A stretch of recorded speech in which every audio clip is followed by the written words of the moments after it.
साथियों जोहार, जय संविधान, जय भारत। मैं राकेश, आप देख रहे हैं हमारा यूट्यूब चैनल। आज 26 जनवरी है और आज ही का वह दिन है जिस दिन भारत के जो बहुसंख्य जो समाज है उसको अपने हक अधिकारों का संविधान मिला। आज के दिन की मैं आप सभी को बहुत बहुत शुभकामनाएं देता हूं।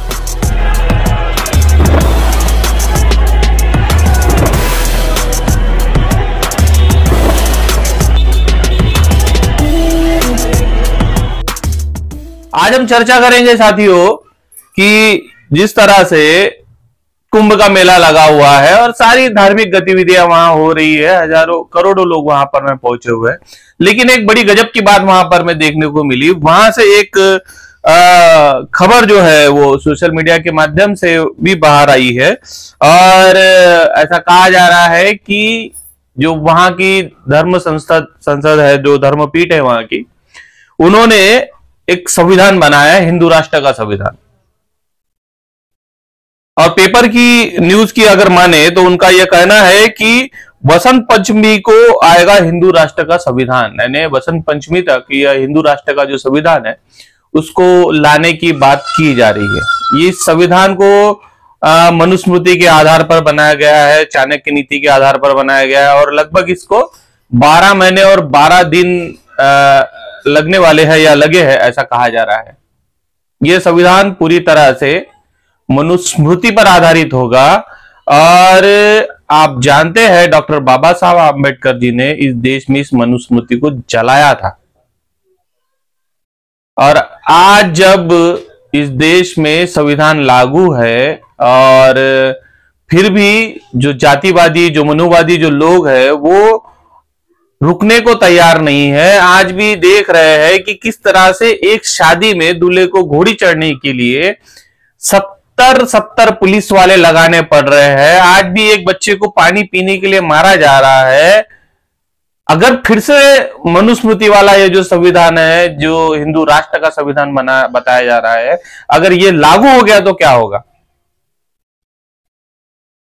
अच्छा, इस तरह की जो बात कर रहे हैं वो अगर कोई साधु महात्मा भी हो तो क्या उनके ऊपर में कार्रवाई नहीं होनी चाहिए? क्या यह संविधान का विरोध नहीं है? इधर तो हम संविधान की 74वीं वर्षगांठ मना रहे हैं और दूसरी तरफ में इसी संविधान को बदलने की बात की जा रही है। कुछ बड़े हिंदुत्ववादी नेता कह रहे थे कि ये जो संविधान है ये सिर्फ 2034 तक रहेगा, तो फिर उसके बाद क्या फिर से मनुस्मृति लागू होगी? वो मनुस्मृति जिसमें महिलाओं को अधिकार नहीं दिया, जिस मनुस्मृति ने महिलाओं को स्तन ढकने का अधिकार नहीं दिया, जिस मनुस्मृति ने महिलाओं को पढ़ाई लिखाई का अधिकार नहीं दिया, जिस मनुस्मृति ने उन्हें आग में धकेला, क्या उस मनुस्मृति का राज चाहते हैं देश में? क्या अब इस देश के लोगों की भावनाएं आहत नहीं होती? अब क्या लोगों को अब डर नहीं लगता कि अगर जो संविधान उनको सारे हक अधिकार देता है, समानता का अधिकार देता है, उन्हें विचारों की आजादी देता है, बोलने की आजादी देता है, पढ़ाई लिखाई की आजादी देता है, नौकरी करने की आजादी देता है, और क्या वो SC ST OBC जो इस संविधान के माध्यम से ही आरक्षण पाते हैं और इस व्यवस्था में जहां पर में एक ही समुदाय का वर्चस्व 90% जगहों पे बना हुआ है, उस व्यवस्था में उन्हें एक थोड़ी सी जगह देने का काम अगर ये संविधान करता है तो क्या उनकी ये जिम्मेदारी नहीं बनती कि इस संविधान को बचाया जाए?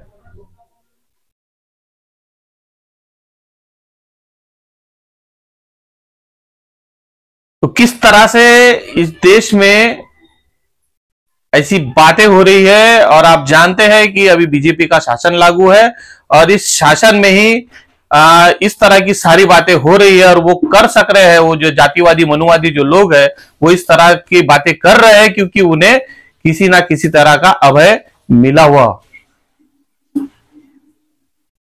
अब इस देश की जो 90% जनता है, 90% जो इस देश का वर्ग है, उसे अब सोचना पड़ेगा कि क्या इस देश का संविधान हिंदू राष्ट्र के आधार पर होगा क्या या फिर इस देश का जो संविधान जो आज SC ST OBC माइनॉरिटी इन सभी के हितों की रक्षा करता है, उस संविधान को हमें बचाना है।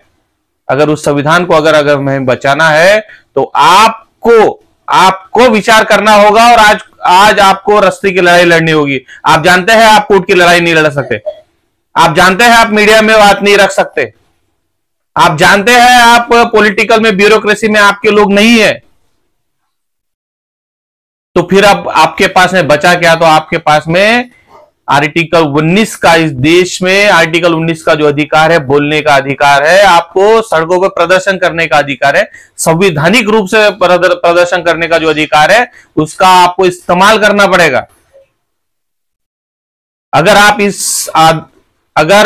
इस अधिकार का अगर इस्तेमाल नहीं करते तो आने वाला वक्त और आने वाला आपका भविष्य, आपके बच्चे आपको सवाल पूछेंगे कि जब ये सारा इस देश में हो रहा था तो आप क्यों चुप बैठे थे। इस पर आपकी प्रतिक्रिया जरूर दीजिएगा। और बहरहाल फिर भी मैं आपको आज की 26 जनवरी यानी गणतंत्र दिवस पर मैं आपको बहुत बहुत शुभकामनाएं देता हूं। और सोचिए, समझिए, और अगर आप अपने इस संविधान को बचाना चाहते हैं तो अब आपको रास्ते की लड़ाई लड़नी पड़ेगी। तो धन्यवाद, आपकी प्रतिक्रिया जरूर दीजिएगा, हमारे चैनल को लाइक कीजिएगा, शेयर कीजिएगा, सब्सक्राइब कीजिएगा। धन्यवाद। जय भीम, जय संविधान।